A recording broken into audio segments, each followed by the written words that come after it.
시간 이 히브리서 본문을 통해서 때를 따라 돕는 은혜를 얻기 위하여 은혜의 보좌 앞에 나아가야 된다는 것을 배웠습니다.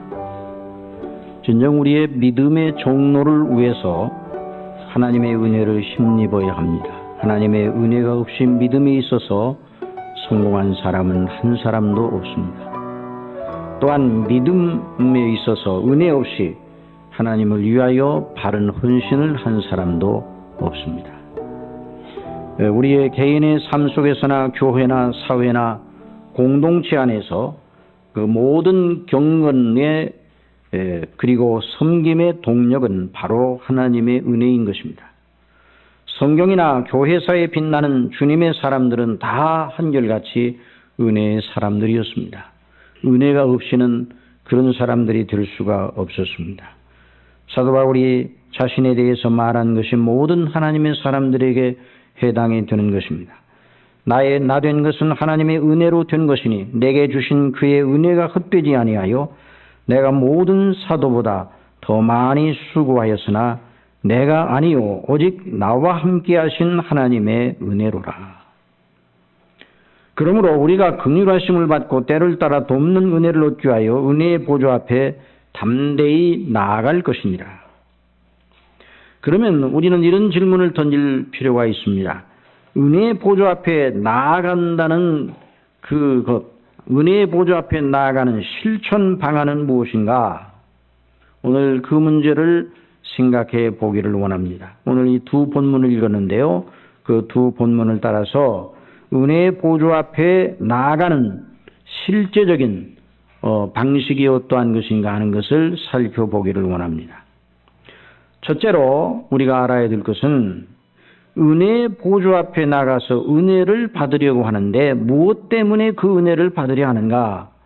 우리 한번 생각해 볼 필요가 있습니다. 무슨 일이든지 그 일의 목적과 가치를 분명하게 정하지 않으면 그 일의 끝까지 견뎌내지를 못합니다. 목적이 분명하지 못하면 금방 힘에 부치고 실증이 나게 되는 것입니다. 대개 이제 학생들이 어린 시절 젊을 때 공부를 하는데요. 공부를 해야 된다. 공부를 하라. 집에 가도 공부하라. 또 학교에 가도 공부를 하라. 그래서 학생들의 큰 짐이 되고 있죠. 그런데 그 어릴 때 공부해야 될 그 시기에 공부를 해야 되는데요. 그 중에서 가장 이 어릴 때 공부하는 것이 부담이 되는 것 중에 가장 큰 이유 중에 하나는 무엇 때문에 공부를 해야 되는가? 왜 공부를 해야 되는가? 그 목적과 가치가 분명하지 못합니다. 그래서 무엇 때문에 공부해야 되는지 그 확실하지 않기 때문에 그 공부하는 것이 목적의식을 상실한 채 공부를 하기 때문에 힘이 드는 것이죠. 어린 학생들에게 목적의식을 분명히 가지라.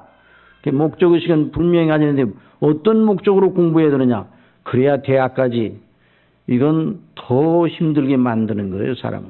사실은 목적의식이 거기에다 두면 안 되는 건데 누구나 다 왜 대학 가야지. 자기가 원하는 대학 가야지. 이것이 이제 부모님들이나 자기 자신들에게 공부하는 목적, 그 가치를 정하는 하나의 규범처럼 되어 있어요. 그렇기 때문에 오히려 그것이 더 큰 부담을 안겨주는 것이죠. 흔히 만학도들이 이 학교에서 가끔 발견이 됩니다. 그러면 그 만학도들이 어떤 연유로 위해서 이렇게 늦게 학교를 다니게 되었는지는 모르는데 이제 그들의 경우를 보면 젊은 학생들보다 여러 가지 암기력이나 이런 모든 공부하는 여건이 그렇게 좋지는 않은데도 불구하고 나중에 이 성적을 보면 좋습니다. 왜 그런가? 목적의식이 뚜렷하고 이해력이 높기 때문입니다. 목적의식에 대한 이해력이 있어서 자기에게 주어진 학업의 기회를 잘 활용할 줄 아는 것이죠. 그러니까 어떤 경우에도 무슨 일을 하든지 목적의식이 분명해야 돼요.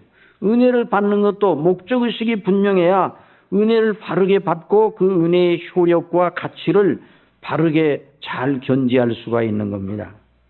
여러분 요즘 김장철입니다. 우리 교회도 여러 권사님들과 집사님들 또 성도님들이 나와서 김장을 하였는데요. 또 각 가정에서도 김장을 합니다. 정말 김장이 힘이 든 것 같습니다. 제가 이런 말씀드리면 저는 김장한 적이 없기 때문에 그 김장이 얼마나 힘든지 몸으로 다 해야 돼.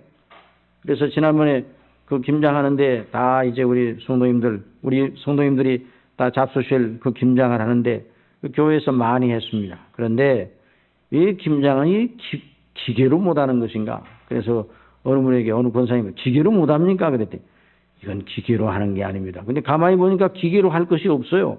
물론 양념을 썰고 그러는 거야 뭐 이런 기구를 이용하지만 그 김장을 어떻게 기계로 합니까? 하기야 김치하고 양념하고 큰 구덩이다 큰 탱크에다 집어넣고 확 돌리면 김장이 되기는 되겠죠. 섞어지긴 하겠지만 진정한 김장은 안 된단 말이죠. 그러니까 일일이 다 손으로 다 해야 돼요. 예? 손으로 하고 구부리고 손으로 하고 이게 얼마나 힘이 들어요. 그래서 아마 김장하시는 분들이 아마 몸이 녹는 것처럼 힘들 것이다 이런 생각을 했는데요.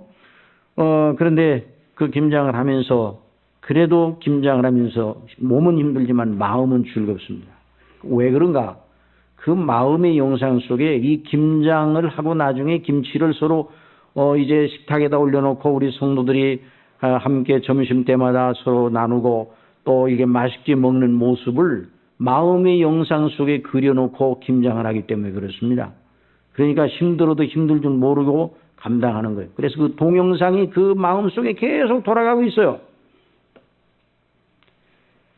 여러분, 이와 같이 은혜의 보좌에 나아가는 사람도 은혜를 왜 받아야 되는가? 은혜의 효력이 무엇인가? 은혜의 목적이 무엇인가? 은혜의 가치가 무엇인가? 그 영광이 무엇인가?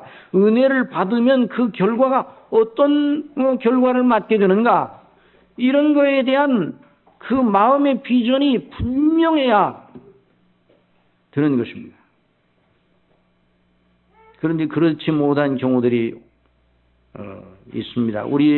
저나 여러분이나 누구나 막론하고 다 사람은 연약하기 때문에 이면에서도 실수를 하기 쉽습니다. 어떤 경우에 은혜를 받았다 스스로 자랑하면서 은혜의 효력과는 다르게 행동하고 처신하는 적이 많습니다. 또 어떤 경우에는 자기가 남보다 더 큰 은혜의 체험이 있다고 생각하면서도 처신을 하는 걸 보면 은혜의 열매가 많아지기는커녕 덕을 세우지 못하는 쪽으로 나가고 교회를 세우지 못하고 허물어뜨리는 경우들이 있습니다. 또 어떤 경우에는 하나님의 은혜를 신비로운 체험 자체로 생각하고 그런 체험이 자기에게 주어지기까지 그걸 추구하는 거예요. 그래서 그것을 받으면 은혜 받았다. 그러고 난 다음에 은혜 받은 그 다음에 그 열매는, 그 인격적인 열매는 거의 없고 오히려 교만해지고 그렇지 못한 사람들을 무시하고 또 자기 행동은 늘 신비로운 체험과 은혜에 사로잡힌 사람이니까 옳을 것이라고 생각하는 이런 경우가 있습니다. 또 어떤 경우에들은 남들보다 은혜를 더 많이 받아 진리를 아는 지식이 많다고 간주하고는 매사에 자신들의 판단을 표준으로 삼으려고 하는 이런 경우들이 있습니다. 그래서 그것을 표준으로 삼으려고 하고 그걸 다른 사람들에게도 강요하거나 또는 교회에 나름대로 관철시키려는 이런 일들도 없지 않아 있습니다. 또 어떤 경우에는 은혜 받는 것 자체를 목적으로 삼고 은혜 받으면 그저 그걸로 된다 생각해서 여기저기 은혜 받으러 여기저기 무슨 일이 있다고 그러면 거기 가고 또 기도원도 가고 또 가고 여기저기 쫓아다닙니다. 왜 그리 쫓아다니는가? 은혜 받으러 쫓아다닌다. 그런 분의 목적은 은혜 받는 것 자체가 목적이에요. 어떤 경우에는 가정이나 자기 일터에 대한 성실성을 잃어버리고 은혜만 받으려고 쫓아다닌다. 그것이 자기에게 큰 영광인 것처럼 생각하는 경우도 있습니다. 그러나 이런 모든 건 은혜 받으려는 목적과는 거리가 먼 것이에요. 은혜를 주신 목적이 있습니다. 사랑하시는 여러분, 여러분이 예수 그리스도를 믿습니까? 구원을 받았습니까? 하나님의 자녀입니까? 그럼 하나님께서 여러분을 구원하시고 저와 여러분을 구원하시고 저와 여러분에게 은혜로 구원하셔서 하나님의 자녀가 되게 하신 목적이 무엇입니까? 그저 마냥 우리로 하여금 지옥의 고통을 당하지 아니하고 마냥 행복을 느끼고 또 안락하고 아주 즐거움을 느끼고 항상 우리가 마음이 잔치하는 것 같은 그런 마음 상태로만 있고 그냥 행복해 겨워 어쩔 수 없는 어쩔 줄 모르는 그런 상태에만 머물러 있도록 하기 위해서 그런가? 우리를 구원하신 하나님의 큰 목적이 있어요. 그 목적을 항상 잊지 말아야 돼요. 왜 우리를 구원하셨는가?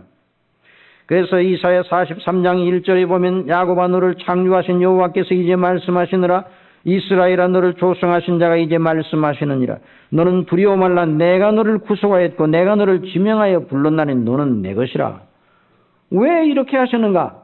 물은 내 이름으로 일컫는 자 곧 내가 내 영광을 위하여 창조한 자를 오게 하라. 하나님이 왜 우리를 구원하셨는가? 왜 우리를 택하시고 우리를 사랑하셨는가? 우리로 하여금 영광을 받으시기 위해서. 이 백성은 내가 나를 위하여 지었나니 나의 찬송을 부르게 하려 함이니라 말씀하셨어요. 여러분 사도 바울은 우리를 택하시고 구원하시되 은혜로 이렇게 구원하신 그 목적이 어디 있는가를 에베소서 1장 6절에서 분명히 말하고 있습니다. 이는 그의 사랑하시는 자 안에서 우리에게 거저 주시는 바 그의 은혜의 영광을 찬미하게 하려는 것이라고요. 하나님의 은혜의 영광을 찬미하도록 하기 위해 우리에게 은혜를 주시고 구원하셨다는 거죠. 그 은혜를 왜 받는가? 그거 위해서 받는 거예요. 그런 사람이 되기 위해서.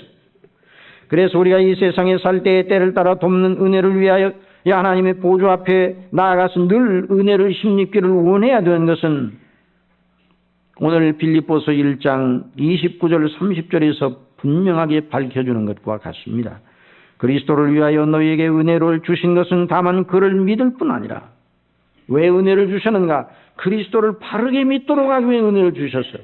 또 그 다음에 또한 그를 위하여 고난도 받게 하려 하십니다. 왜 주셨는가?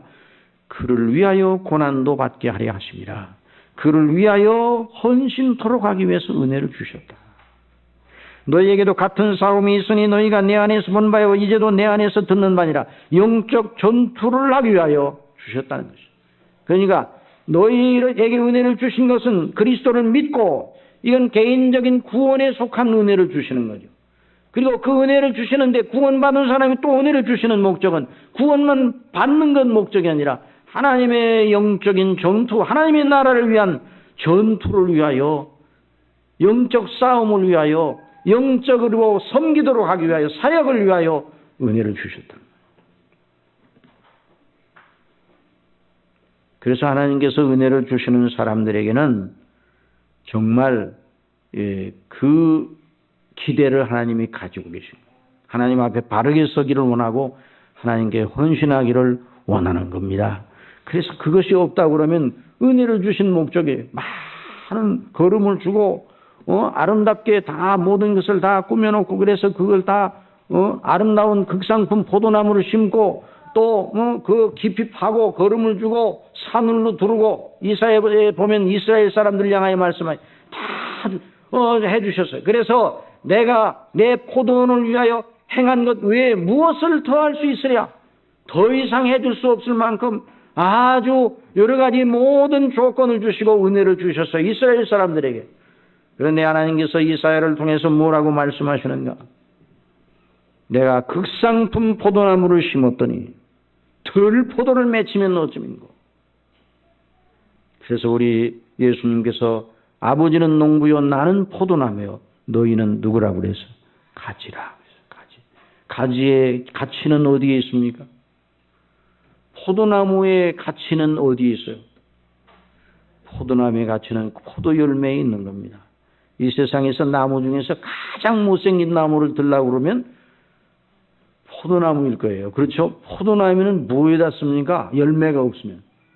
뭐에다 써요? 불사르게 밖에는 쓰지 못하는 거예요. 포도나무. 정말 포도나무는 그걸 가지고 무슨 제목으로 씁니까? 무슨 기구를 만듭니까? 포도나무 가지고 할 일은 아무것도 없어요. 열매를 맺을 때. 그러나 이 포도는 모든 과일 가운데 결코 뒤지지 아니한 독특한 아름다움과 맛을 지니고 있어요. 그래서 우리 예수님께서 아버지는 농부요, 나는 포도나무요, 너희는 가지니 너희가 나를 떠나서는 아무것도 할 수 없다 말씀해 주셨어요. 그러니 우리가 하나님의 은혜를 받으려고 하는 건, 때를 따라 돕는 은혜를 받으려고 하는 건 하나님의 뜻을 이루어 의의 열매가 풍성하게 하려 함이란 말입니다. 골로새서 1장 6절에 이 복음이 이미 너희에게 이르매 너희가 듣고 참으로 하나님의 은혜를 깨달은 날부터 너희 중에서와 같이 또한 온 천하에서도 열매를 맺어 자라는도다. 열매를 맺어 자라요. 이와 같이 우리와 함께 종된 사랑하는 에바브로에게 너희가 배웠나니 그는 너희를 위하여 그리스도의 신실한 일꾼이요 성령 안인 너희 사랑을 우리에게 구한 자니라. 이로써 우리도 듣던 날부터 너희를 위하여 기도하기를 그치지 아니하고 구하오니 너희로 하여금 모든 신령한 지혜와 총명의 하나님의 뜻을 아는 것으로 채우게 하시고 주께 합당히 행하여, 누구에게 합당하게? 주님께 합당히 행하여 범사에 기쁘시게 하고 모든 선한 일에 열매를 맺게 하시며 하나님을 아는 것에 자라게 하시고 그 영광의 힘을 쫓아 모든 능력으로 능하게 하시며 기쁨으로 모든 견딤과 오래 참음에 이르게 하시고. 그러니까 이런 모든 인격적인 열매, 사역적인 열매, 이 모든 것이 다 하나님의 은혜의 토양에서 나오는 것이랍니다. 그 은혜를, 하나님의 은혜를 받지 않으면 정말 우리는 한 걸음도 옳게 행할 수가 없어요. 우리의 본성 옛사람은 정말 아무짝에도 쓸모가 없는 거죠. 그래 우리 예수님께서 십자가에서 옛사람을 당신과 함께 죽이셨어요. 우리가 지난번에 하나님의 말씀이 우리의 시몬 골수, 우리의 영과 혼과 관절과 골수를 찔러 쪼개게 하자는 그 말이 무슨 말씀이라고 그랬어요? 그 말씀이 바로 우리의 옛사람을, 하나님의 말씀이 우리 속에 역사한 그 옛사람을 파쇄시키는 그런 역할을 말한다고 그렇게 증거해 드렸습니다. 여러분 정말 우리가 이 목적을 잊지 말아야 돼요.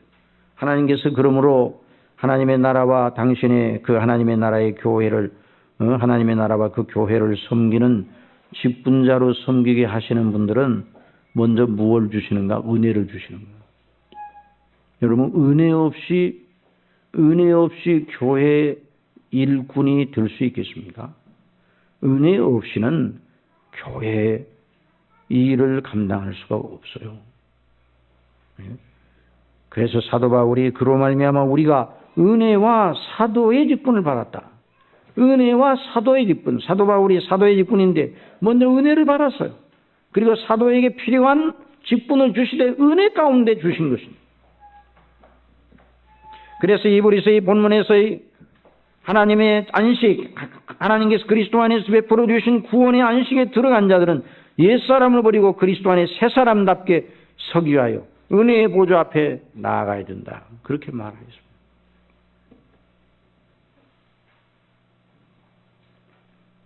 여러분 교회가 그러므로 직임을 맡길 때 은혜 받았다 여기는 자에게 맡기는 거예요. 오늘도 새로운 직임자들을 세워서 우리 새롭게 이제 소리집사님들을 몇 분 임명을 합니다.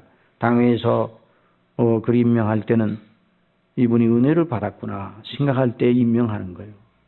은혜 받지 아니하면 임명하지 않습니다. 초대교회의 사도들이 예루살렘 교회 집사들을 세울 때 성도들에게 기준을 제시하였어요. 12사도가 모든 제자를 불러 이르되 우리가 하나님의 말씀을 제쳐놓고 공궤를 일삼는 것이 마땅치 아니하니 형제들아 너희 가운데서 성령과 지혜가 충만하여 칭찬 듣는 사람 7을 택하라고 해요.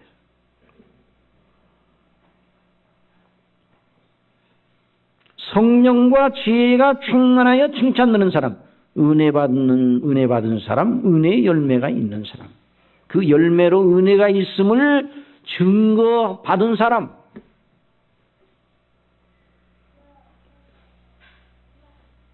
그러므로 하나님의 은혜는 기분만 좋은 게 아니에요. 하나님의 은혜는 부담이 있습니다. 부담.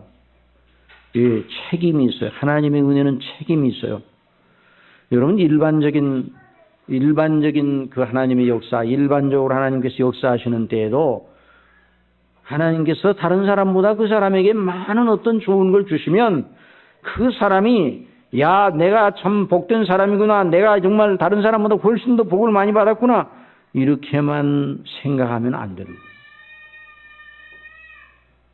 지난 몇 년 전에 자기 사재 500억 원을 카이스트에 헌납한 한 분이 있었습니다. 어마어마한 돈 아니에요? 500억이라는. 그런데 그분이 방송에서, 라디오 방송에서 인터뷰하는 것을 제가 들었어요. 근데 그분이 이렇게 말했습니다. 한의사인데 평생 한의사로 일하신 분, 나이가 많으신 분인데, 물론 방송이니까 그분이 하나님을 믿고 있는지 그런 일은 잘 모르겠어요. 그런데 그 분위기상으로 하나님을 믿는 분 같아요. 근데 자기 자신이 재산이 자꾸만 불어나요. 그 아마 한의원이 참 많은 사람들이 찾아왔는가 봐요. 그래서 재산의 가치가 늘어나는데 드디어 한 200억 정도의 재산 가치가 되더랍니다. 그러니까 그때 이런 생각이 들었다고 그래요. 아, 나도 부자구나. 이런 생각이 들었다. 여러분 스스로는 어느 정도 되면 부자겠다 생각이 듭니까? 사람마다 다 다르겠지만, 그저 먹고 입고 살고 일용한 양식에 모자람만 없으면 부자라 생각하는 것이 성경적입니다. 그런데 부자가 되었다. 200억인가. 그런데 그런 마음을 먹고 나서 3년이 지났으니까 재산 가치가 500억으로 늘어났어요. 아마 가지고 있는 여러 동산과 부동산이 아마 가치가 올라가는 게, 하여튼 어떻게든지 하여튼 그렇게 올라갔어요. 그러니까 얼마나 기분이 좋을까요? 일반적으로. 그런데 마음속에 무슨 생각이 들었는 거 아니? 그때부터 부담이 느껴져요. 왜 부담이 느껴졌는가? 이걸 어떻게 간수할 거 그게 아니라, 왜 나에게 이 많은 재물의 가치가 주어졌을까? 이건 틀림없이 무슨 뜻이 있을 것이다. 이건 우연한 것이 아니다. 틀림없이 나보고 뭐 하라는 것이다. 이런 부담감을 가지게 되죠. 책임감. 그때부터는 이건 내 것이 아니구나 생각을 가지고, 이걸 가지고 내게 준 이 많은 돈을 어떻게 써야 하느냐가 문제인데, 그래서 어떻게 해야 이 재산을 내게 주신 이 많은 재물을 가장 값어치 있고 효용성 있게 쓸 수 있겠는가 고민을 많이 했어.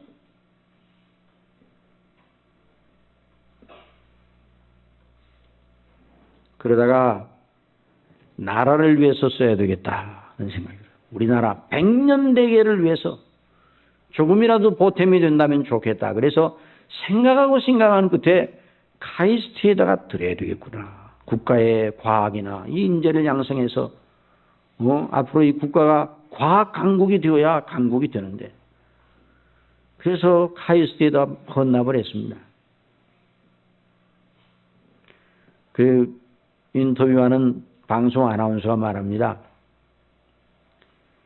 선생님, 그런데 모교에다 왜 안 바쳤어요? 한의과 대학이니까, 한의사니까 한의과 대학에 없을까요? 뭐 그런 생각도 슬쩍 지나갔겠죠. 그런데 그거보다 더 중요한 건 나라를 위해서. 그리고 또 물어봤습니다. 아나운서가. 바치고 난 다음에 좀 아깝지 않던가요? 여러분 그런 생각 들 수 있거든요. 지난 주일에는 그렇게 생각이 됐는데 바치고 나서 열흘 지나가니까 새로 그 생각이 들 수가 있거든요, 사람이요. 그러니까 어떻게 그 양반이 말하는가? 가면 갈수록 내가 너무나 잘했구나 하는 생각이 마음속에 자꾸만 차고 넘친다. 그런데 그거 바치려면 혼자 하기 어려웠을 텐데요. 부인도 있고 자식들도 있잖아요. 그분이 웃습니다. 뭐 그런 과정이 없지 않아 있었기는 하죠. 그런데도 그분의 의지가 워낙 강하고 아주 그분의 그 대의가 너무 크기 때문에 가족들 전체 암으로 끝까지 반대하는 사람이 없었어요. 사랑하시는 여러분, 일반적인 은총도 이런 책임이 있습니다. 특별 은총의 경우 예수 그리스도를 믿음으로 구원을 받아 하나님의 나라와 그 영광을 위하여 자녀로 부르심을 받고 하나님의 거룩한 직임을 위하여 또한 필요한 하나님의 나라를 위하여 섬기라고 은혜를 주셨다면 그 책임을, 은혜의 목적과 책임을 상실하면 그건 안 되는 겁니다. 그러나 저나 여러분이나 사람이기 때문에 이럴 가능성을 다 가지고 있어요. 사도시대에도 그런 문제가 있어 늘 마음을 써야 했습니다. 빌립보서 2장 21절 이하에 보면 이런 말씀이 있습니다. 저희가 다 자기 일을 구하고, 누구의 일을 구해요? 자기 일을 구하고 그리스도 예수의 일을 구하지 아니한다 그래서 사도 바울이 마음에 큰 마음에 상심이 되어 그 말을 했어요.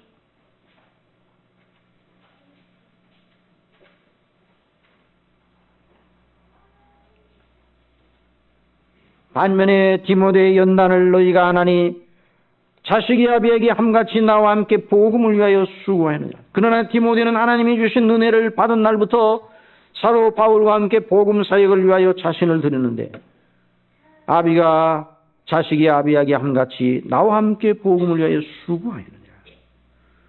또 골로새 4장 11절에 보면 유스도라 하는 예수도 너희에게 무난하니 저희는 할례당이라 이들만 하나님 나라를 위하여 함께 역사하는 자들이니 하나님 나라를 위하여 함께 역사해.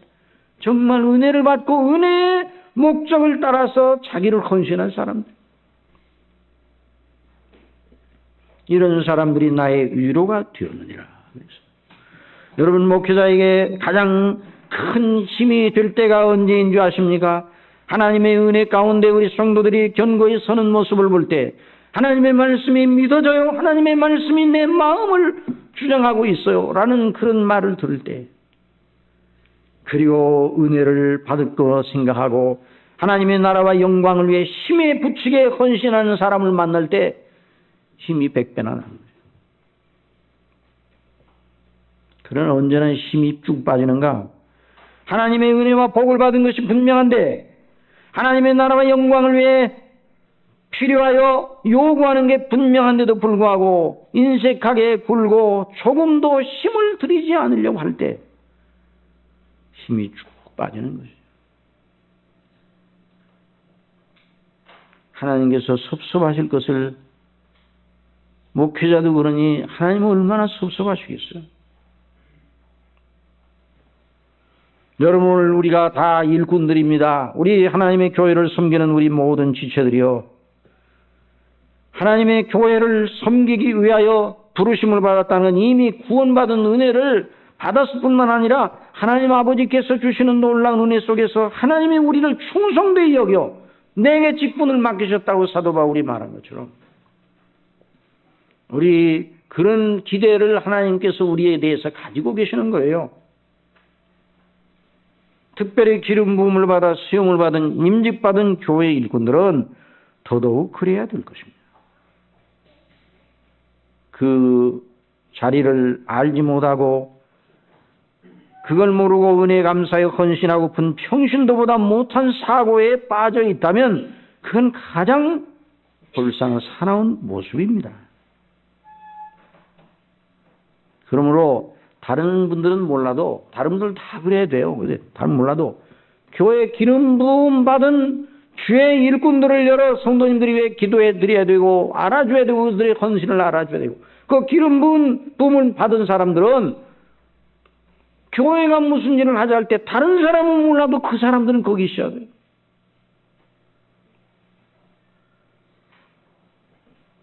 다른 사람들은 몰라도 금요일 모여서 우리 교제하고 기도하자 그럴 때 다른 사람 몰라도 기름 부음 받은 사람 거기 있어야 돼요. 나가보니까 재미없다. 여러분, 신방을 하시는 권사님들이 신방을 이제 보조하는데 우리 교사님들은 다 신방을 잘 보필하고 잘 이렇게 협력을 합니다. 근데 어떤 교회 보면 신방을 이제 따라다닙니다. 그런데 신방을 하다 보면 이제 목회자가 가서 말씀을 증거하면 여러분 신방 대원들은 신방을 섬기라고 있는 겁니까? 자기가 은혜 받으라고 있는 겁니까? 이거 먼저 번에 전했던 그 말씀 다른 데서도 전했는데 오늘 여기서 또 전하네요. 아니 그 가정에 필요하여 증거하는 것이면 그 가정이 은혜 받도록 위하여 함께 섬겨야 돼요. 자기 자신이 은혜가 안 된다고 해서 삐죽거리면 그건 정말 신방 따라다닐 그런 가치가 없는 거예요. 그 가정이 은혜 받도록 하기 위해 그 가정이 복 받도록 하기 위해 신방을 섬기는 거예요. 나가 보니까 재미없더라. 여러분 헌신은 재미로 하는 것이 아닙니다. 사명으로 하고 또 그렇게 하다 보면 은혜를 구하며 그걸 헌신하도록 은혜를 구하고 그 은혜 가운데 행하다 보면 하나님이 기뻐하시고 그 마음속에 기쁨을 주시는 거예요. 그래서 시편 4편에 의의 제사를 드리고 여호와를 의뢰할지어다 여러 사람이 말이 우리에게 선을 보일 자 누구냐 하오니 여호와여 주의 얼굴을 들어 우리에게 비추소서 주께서 내 마음에 두신 기쁨은 저희의 곡식과 새 포도주의 풍성할 때보다 더하니이다. 그래서 의의 제사를 하나님께 드리니까 복음을 위하여 헌신하고 수고한 사람들이 남들이 보면 아니 왜 저 일을 하나? 무엇 때문에 저 일을 하나? 불쌍해 보이고 왜 저 고생을 하지? 이런 생각이 들지만 그 일을 감당하는 사람들에게 가서 물어보면 그 마음속에 하나님이 주시는 놀라운 기쁨이 있는 겁니다.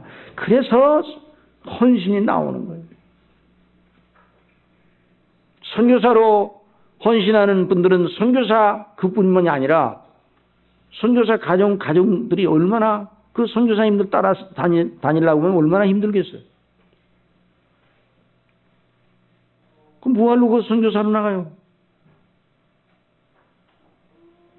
그냥 가만히 그냥 국내에서만 있어도 좋은데. 그러나 하나님이 은혜 주시고 소명 주셔서 나가서 일할 때 여러 가지 어려운 점도 있기는 하지만 그 마음에 기쁨이 있는 거예요. 하나님이 주시는 기쁨이 있는 겁니다. 그 기쁨은 하늘의 상급과 통하는 기쁨이에요.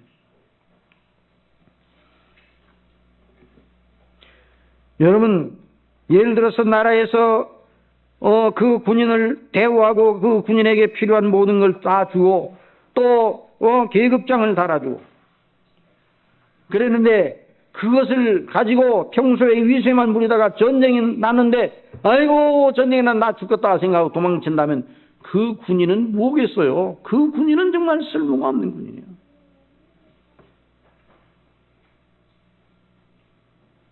우리나라가 그래도 아직 소망이 있는 것 같습니다. 하나님의 은혜 주셔서 백성들의 마음을 그래도 붙잡아 주시는 줄로 알아요. 연평도 피격이 있어 해병대 군인 2명이 전사하고 민간인 2명이 희생을 당했습니다. 그러면 여러분 젊은이들이 군인 가고 싶겠어요? 안 가고 싶겠어요? 여기 젊은이 군대 갈 일이 얼마 남지 않은 우리 젊은이들이 군대 가고 싶은 마음이 있습니까? 없습니까? 근데 먼저 보내 그 뉴스에 보니까 군대 지원율이 이전보다 작년보다 낮아진 게 아니라 더 높아졌어. 또 해병대 가겠습니까? 안 가겠습니까? 해병대만 계속 당이야. 먼저 보니 천안에도 그래. 해군, 우리 해군 장교들이 해군 해병대 가겠어요? 안 가겠어요? 여러분 같으면 가겠어요? 안 가겠어요? 육군이면 몰라고 공군이면 몰라도 해병대는 안 간다. 그런데 여러분 해병대 지원율이 다른 군보다 훨씬 높아지고 6대 1이 넘어섰다. 그리고 어떤 청년한테 왜 해병대니까 이왕이어서 해병대에 가서 열심히 나도 싸우는 그런 정신을 아주 담대하게 얘기해. 영한대견한 것이 아니에요. 우리 젊은이들이 그래서 그런 면에서는 아주 못쓰게 되지는 않았구나. 날마다 그냥 흔들어 제끼고 춤추고 맨날 그런 것만 하는 줄 알았더니 방송에 나와서 그런 것만 젊은이의 표상으로 생각했더니 젊은이들이 그 마음에 그런 것이 있어요. 그 하나님께서 은혜 주시는 줄로 믿습니다. 그 옛날 저 이스라엘과 저 아랍이 전쟁을 할 때 미국에 가서 유학하던 청년들이 있었는데 아랍에서 온 사람들도 없어졌고 이스라엘에서 온 사람들도 없어졌어요. 전쟁이 나니까 나중에 전쟁이 끝나고 다 돌아왔습니다. 이스라엘에서 와서 유학하던 학생들은 어디 갔다 왔어요? 전쟁터에 갔다 왔어요. 가면서 이 아랍 사람들이 이거 들으면 아랍어 뭐 한국어 못 알아듣겠지. 아랍 사람들은 어디 갔다 왔는가? 피난 갔다 왔어. 국가에서 잡아갈까 봐. 누가 이겼어요? 아랍이 이겼어? 이스라엘이 이겼어? 6.1 전쟁. 6일 만에 끝났어, 그 전쟁. 여러분, 이것이 비단 일반적인 분만 아니라 하나님의 나라와 교회를 위해서도 마찬가지예요. 하나님의 나라와 교회를 위해 섬기자 그럴 때 섬겨야지요. 하나님의 나라와 영광을 위해 내가 받은 구원의 은혜를 생각하니 어찌 섬기지 않으리요. 이런 마음의 자세를 가지고 교회를 섬기고 범사에 헌신해야 돼요. 그래서 이 시편의 78편에 있는 말씀을 보면 이런 말씀이 있어요. 에브라임 자손은 병기를 갖추며 활을 가졌으나 전쟁의 날에 물러갔더라. 여러분, 병기를 갖추고 활을 하나님께서 병기도 갖추게 하시고 활도 주셨어요. 싸울 수 있는 모든 장비와 모든 힘을 넉넉하게 주셨다는 말이에요. 그런데 하나님을 위하여 싸우자고 그러니까 다 도망쳤어요.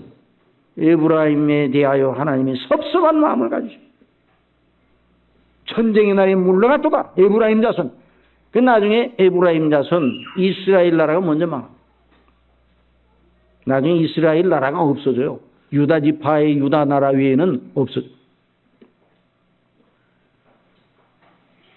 여러분, 우리 하나님의 백성들 주의 영광을 위하여 정말 우리 구원받았다고 하는 분들, 또 그래서 하나님께서 은혜 주셔서 정말 믿음의 은혜를 주시고 헌신할 수 있는 이런 은혜를 주셔서 교회에서 세워 직임을 주시면 그 직임을 감사함으로 생각하고 받아야 돼요. 여러분, 교회를 섬길 때 아무런 부담 없이 교회를 섬긴다. 오늘 신임제익도 임명이 되고 우리 새로운 각오로 주님의 교회를 섬기자는 의미에서 오늘 말씀을 드립니다. 교회를 나이스하게 나이스하게 신앙생활. 나는 아무 부담도 없고 좀 제발 간섭하는 사람도 없고 그냥 예배 왔다가 그냥 가고 그러면 좋겠다. 이런 신앙생활을 계속 평생 하게 되면 믿음의 진보가. 사도 바울은 말하였습니다. 그리스도를 위하여 너희에게 은혜를 주신 것은 나만 그를 믿을 뿐 아니라 또한 그를 위하여 고난도 받게 하려 하심이라. 너희에게도 같은 싸움이 있으니 너희가 내 안에서 본 바요 이제도 내 안에서 듣는 바니라. 여러분, 하나님의 은혜를 사모하시기 바랍니다. 하나님의 은혜를 따라 하나님의 자녀로서 합당한 삶을 살도록 하기 은혜를 받아야 돼요. 그리고 하나님께서 우리에게 맡겨주신 모든 직임을 바르게 감당하려면 하나님의 은혜를 받아야 돼요. 받았으면 또 은혜 받았으면 은혜 받은 것으로 만족하지 말고 받은 대로 헌신해야 돼요. 그러면 하나님께서 받은 대로 헌신하면 더 하나님이 주시는 거예요. 더 은혜를 베풀어 주시는 거예요. 하나님을 위해서 쓰면요 더 채워주시는 거예요. 여러분, 그 믿으시기 바랍니다. 하나님을 위해서 우리를 드리면요 그 사람이 쇠잔해지는 게 아니에요. 그 사람이 더 충만해지는 거예요. 여러분, 일반 우리 운동 경기 할 때도 그러잖아요. 축구 선수들 보세요. 슛 했습니다. 그런데 골문으로 들어갔어요, 그 공이. 그러면 어떻게 됩니까? 힘이 남니까 적어집니까? 슛하는데 얼마나 힘을 썼겠어요? 그런데 들어가면 힘이 10배나 나가지고 펄쩍펄쩍 뛰고 야단 봅니다. 그런데 슛 쐈어요. 그런데 크로스바를 샥 오버해서 지나갔어요. 그러면 어떻게 해요? 그 쏜 선수가 어떻게 해요? 주저앉아요. 힘이 쫙 빠지는 거예요. 하나님의 영광을 위하여 하나님이 주신 은혜대로 바르게 잘 헌신하고 주신 책임과 따라서 바르게 섬겨야지. 그러면 힘이 떨어지는 게 아니라 그 사람 더 힘을 주시는 것입니다. 이런 역사 있기를 바랍니다. 이런 은혜의 목적을 가지고 늘 은혜의 보좌 앞에 나가기를 원해야 돼요. 그래서 은혜 받았는데 은혜는 받았다 생각하면서 교회를 섬기는 섬김에 있어서 아직도 주변에 있는 분들이 있으면 열심히 섬기려고 애를 쓰고 또 각 주일학교나 또 기관에서 섬기자고 그럴 때 섬겨야 되죠. 받은 은혜가 너무나 큰데 제가 섬겨야지 이렇게 하라고요. 아유, 나는 안 하려고 그래요. 나는 부담 없이 그냥 교회 다니려고 그래요. 그러면 안 된단 말이죠. 그러면 마치 전쟁의 날에 물러간 에브라임 같이 행하는 거예요. 에브라임처럼. 자, 이것이 이제 은혜를 받아야 될 목적이에요. 은혜를 받아야 돼요. 자, 그러면 이제 시간이 이제 허락되는 대로 조금만 더 합시다. 자, 은혜의 보좌 앞에 나가는 방식의 실천 방안 중에 목적이 그러하다면 구체적으로 어떻게 나가야 되겠는가? 자, 이제 시간 되는 대로만 하겠습니다. 이제 다 준비하는 거 다 하려고 하면 시간이 너무 많이.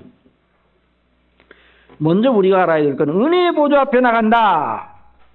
여기 보좌라 그랬습니다. 한번 따라합시다. 보좌, 왕좌. 이 보좌라는 건 왕좌, 보좌, 통치, 왕좌를 말하는 거예요.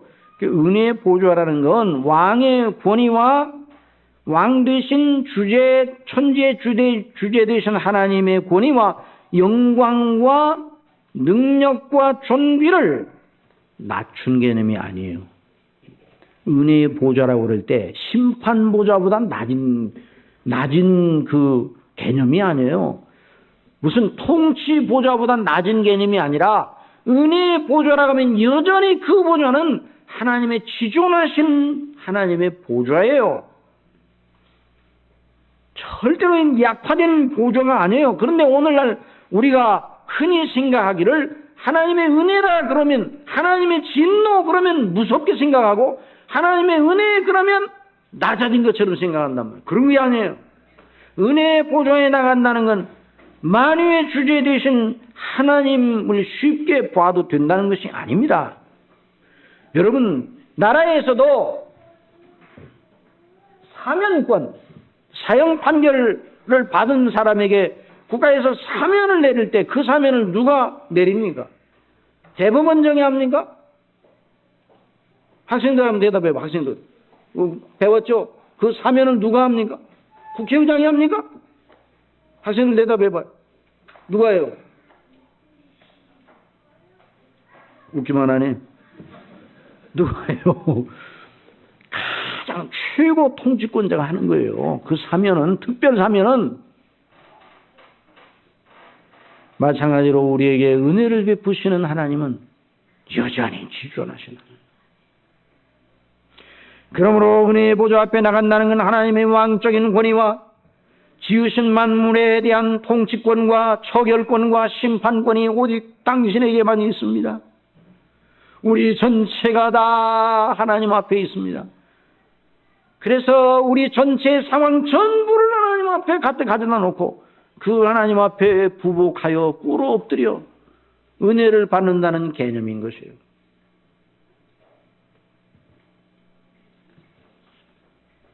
그러므로 은혜의 보좌에 나간다는 건 경배하는 심정이 마음속에 있다. 은혜의 보좌 앞에 나간다는, 하나님을 높이고 영화롭게 하고 하나님을 정말 높이고 영화롭게 하는, 그래서 하나님께 경배하고 예배하는, 그래서 은혜의 보좌 앞에 나가 은혜 받기를 원하는 사람은 예배를 해요. 하나님 앞에 경배하고 예배를 해요. 그래서 이제 여기 신구약 성경에 나오는 유명한 하나님의 사람들, 교회에서 나오는 사람들은 예배, 하나님께 예배하는 걸 최고의 우선순위로 두었습니다. 하나님께 경배하는 걸 최고의 영광으로 여겼어요. 그래서 우리 하나님 앞에 예배드리자 그러면 모든 걸 다 중단하고 예배드리는 일을 먼저 했어요. 늘 얘기하지만 플ymouth 거기에 도착했던 미국의 선조들이죠. 그 총교도들이 내려갔을 때 제일 먼저 뭘 했을까요? 예배 드렸어요. 하나님께 경배하였어요. 그리고 자기들의 거처할 움막을, 거기 움막 같은 집이 들어가 보니까, 그 프리머스에 가보니까, 예? 짐승들도 같이 살도록 이렇게. 지금으로 생각하면 움막이에요. 그런데 그 당시에는 집이죠. 자기들의 거처를 마련하기 전에 하나님께 경배하고 예배드리는 초소를 먼저 마련해요. 여러분, 하나님과의 교제는 교제라는 말로 쓰여졌지만 그 교제가 1대1 교제가 아니에요. 여러분, 교제 상대에 따라 교제의 내용이 달라져요. 중마고 친구와 교제한다 그러면 니네 하면서 교제하죠. 다 말 놔놓고. 그래서 중마고 친구 만나면 연세 높으신 분들도 꼭 어린아이들이 서로 만나서 장난하는 것 같잖아요. 니네하고 서로 웃고, 옛날 일 생각하고 껄껄대고 웃고.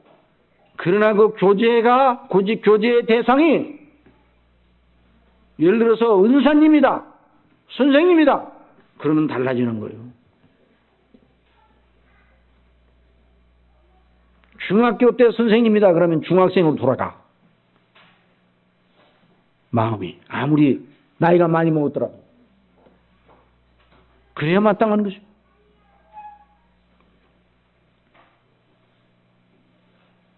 여러분, 그 친구가 대통령이 되었다 그러면 그 다음에 그 친구를 만났을 때 달라지는 거예요. 교제를 한다고 해서 다르게 해야 되는 거예요. 하물며 하나님과의 교제는 얼마나 더욱 그래야 되겠어요. 하나님께 경배와 영광을 돌려. 그래서 모든 하나님의 사람들이 하나님께 영광을 돌렸어요. 그래서 하나님께서 부르시면 아브라함아, 노아야 부르면 경배, 굽혀, 큰 경배. 주여 내가 여기 있나이다. 굽혀 경배하면서. 그래서 야곱이 하나님의 은혜를 의지하여 아들들을 향하여 예언할 때도 지팡이를 마지막 죽기 전에 지팡이를 의지하여 경배하여 하나님 앞에 기도해요. 그래서 우리가 하나님 앞에 은혜를 구한다는 건 예배한다는 거예요. 그 은혜 받기를 원합니까? 예배하시기를 바랍니다. 은혜 받기를 원하면 어떤 경우에도 은혜 받기를 원하면 어떤 자리든지 교회가 아니라 어떤 은혜 받기를 원하면 그 자리에서 꿇어 우리가 기도하고 예배드려야 해요. 그리고 한 가지만 더 하겠습니다. 이거 다음 시간에 더 연장시켜서 해야 돼요. 우리가 하나님의 은혜의 보좌에 나아간다는 것은 그리스도의 이름으로 나가요. 그리스도의 이름으로 나간다는 건 그리스도의 구속의 영광과 은혜를 의지하고 나간다는 거예요. 내 공력과 내 업적을 따라서 나가는 것이 아니라 하나님 앞에서 은혜를 달라고 내가 그 일을 이제까지 잘했으니까 하나님 은혜를 주세요. 그게 아니에요. 우리 주 예수 그리스도 안에서 우리 아버지께서 우리에게 베푸신 은혜를 의지하고 하나님 앞에 주님의 이름으로 하나님 앞에 나가는 것입니다. 그러므로 우리에게 큰 대제사장이 있으니 승천하신 자고 하나님 아들 예수시라 우리가 믿는 도리를 굳게 잡으죠. 그래서 하나님의 은혜의 보좌 앞에 나갈 때 은혜를 받기를 원할 때 우리 주 예수 그리스도 안에서 우리 아버지께서 우리에게 베푸신 은혜, 예수님이 우리를 위해 죽으신 은혜, 부활하신 은혜, 승천하시어 또 우리를 위해 간구하시며 오늘 우리가 신앙 고백한다는 게 그리스도 안에서 행하신 이 모든 일을 우리 아버지께서 우리를 향하여 가지신 그 놀라우신 뜻을 생각하며 구속의 은혜의 그 효력을 의지하여 주님 앞에 나가는 거예요. 그래서 그걸 생각하며 하나님의 은혜를 간구할 때 하나님께서 은혜를 베풀어 주십니다. 그 주님의 이름으로. 그래서 우리 예수님께서 내 말이 너희 안에 거하고, 내 말이 너희 안에 거하는 구속의 은혜의 말씀이에요. 내 말이 너희 안에 거하고 너희가 무엇이든지 내 이름으로 구하면 들어주시겠다고 하셨습니다. 그래서 우리 하나님 앞에 경배할 때, 기도할 때 누구의 이름으로 합니까? 주님의 이름으로. 그냥 주님의 이름을 갖다가 그냥 붙이는 게 아니에요. 주님이 행하신 이 일을 의지하여, 주님의 공로를 의지하여, 주님의 구속의 효력을 의지하여, 나는 아무것도 자랑할 것이 없이 주님의 의의를 의지하여 하나님 앞에 나갑니다. 저희들에게 은혜를 주시옵소서. 우리는 죄와 허물로 죽었고 하나님의 은혜 베풀지 않으면 한순간도 우리 자신의 순전을 지킬 수가 없어요. 아무것도 아니에요. 이걸 생각하고 하나님 앞에 나가야 될 겁니다. 오늘 배웠습니다. 하나님의 은혜를 무엇을 위해 헛되게 은혜를 받지 말아야 돼요. 목적을 따라. 은혜 받은 대로 주님을 바르게 믿고 주님을 위하여 섬기고 주님과 함께 고난받도록 하기 위해 은혜 받는다. 이걸 잊지 말아야 돼요. 그러나 이 고난은 영광의 고난이 영광의 헌신이에요. 그리고 하나님 앞에 예배함으로 경배함으로 그리고 주님의 이름을 의존하여 하나님 앞에 나가야 될 겁니다.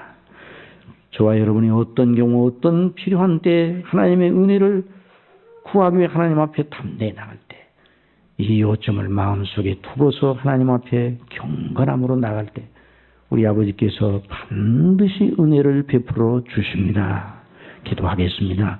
사랑하시는 아버지 하나님, 오늘 하나님의 은혜의 보좌 앞에 나가려면 어떻게 해야 되는지 실천 방안을 말씀에 비추어 배우게 해 주셨습니다. 성령님께서 우리 마음을 주장하셔서 오늘 들은 말씀, 배운 말씀 늘 마음속에 새겨서 우리가 실제 은혜의 보좌 앞에 나아갈 때 이 귀한 규례를 따라서 나아가게 하여 주옵소서. 우리 아버지를 경배하게 하여 주옵소서. 지존하신 우리 아버지께 큰 경배하는 심정으로 살아가게 하여 주시고 아버지 하나님 우리 주 예수 그리스도의 구속의 은혜를 인하여 기뻐하고 그 이름으로 늘 아버지께 나아가기를 힘쓰는 저희들이 되게 하여 주옵소서. 그래서 우리 하나님의 성령께서 이 말씀을 따라서 우리의 심령에 확신이 넘쳐 어떤 경우에도 낙담하지 말고 하나님의 은혜를 구하게 해주시고 낙담하고 좌절하는 그 자리가 바로 하나님의 은혜를 구할 자리라는 걸 잊지 말게 하여 주옵소서. 인도해 주실 줄 믿습니다. 이 나라를 우리 아버지 하나님 붙잡아 주시고 바로 이때 우리 아버지 은혜를 구해야 될 때인 줄 믿습니다. 대통령의 은혜를 베풀어 주옵소서. 우리 모든 장병들의 은혜를 베풀어 주시고 모든 백성들에게 겸손한 마음을 주시옵소서.